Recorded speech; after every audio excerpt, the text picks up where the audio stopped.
Hello friends. तो आज हम देखेंगे मुन्नी चिड़िया की बेटी परी की शादी।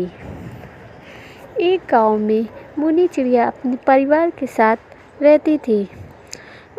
एक दिन उसने अपनी बेटी को बुलाया और बोला, बेटी परी, अब तुम्हारी शादी का मैंने फैसला लिया है।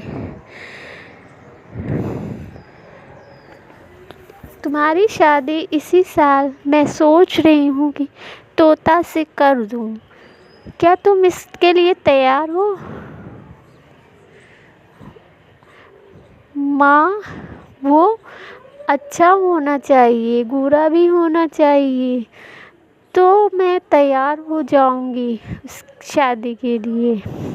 तो बड़ी धूमधाम से तोते की परी से शादी हो जाती है।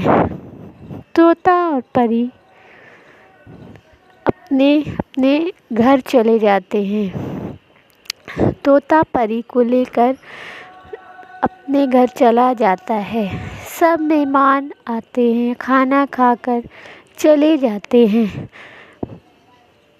मुन्नी चिड़िया बहुत शुक्र अदा करती है, चलो सब कुछ अच्छे से हो गया।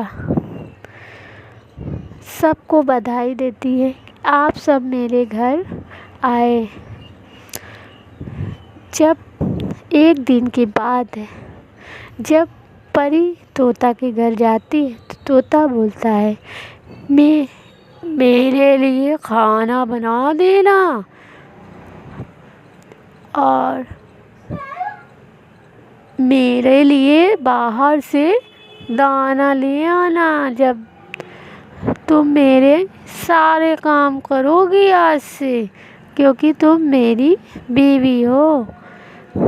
तो परी उसका ध्यान रखने लगती है, उसके कहने पर ही चलती है। पूरा दिन तोता लेटा रहता, कायलों की तरह लेटा रहता और वो काम कर कर के थक जाती थी, फिर सो जाती थी।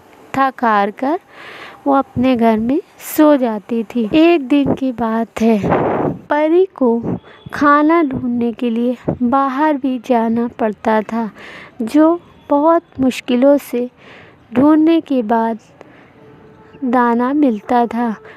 उसे घर का काम और बाहर का काम करने में मुश्किल होती थी। तो चिड़िया ने एक दिन सोचा, क्यों ना मैं तोता जी से कुछ बात करूं अपने बारे में। एक दिन की बात है, एक दिन परी चिड़िया बोली, तोता जी, आज से तुम अपने घर के काम खुद ही करोगे। मैं तो अपनी माँ के यहाँ जा रही हूँ, मैं तुमसे तंग आ चुकी हूँ। मैं बस जा रही हूँ अपनी माँ के घर। तोता पूछता है, क्यों, क्या हुआ, मुझसे क्या गलती हुई जो तुम मुझे छोड़कर जा रही हो?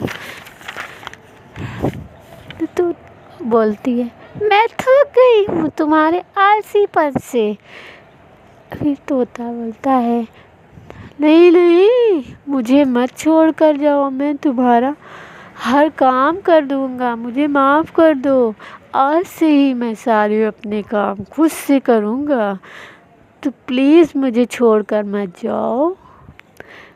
फिर चिड़िया मान जाती है, परी चिड़िया मान जाती है और उसके साथ खुशी खुशी रहने लगती है। तो कैसी लगी हमारी स्टोरी? लाइक एंड सब्सक्राइब करें।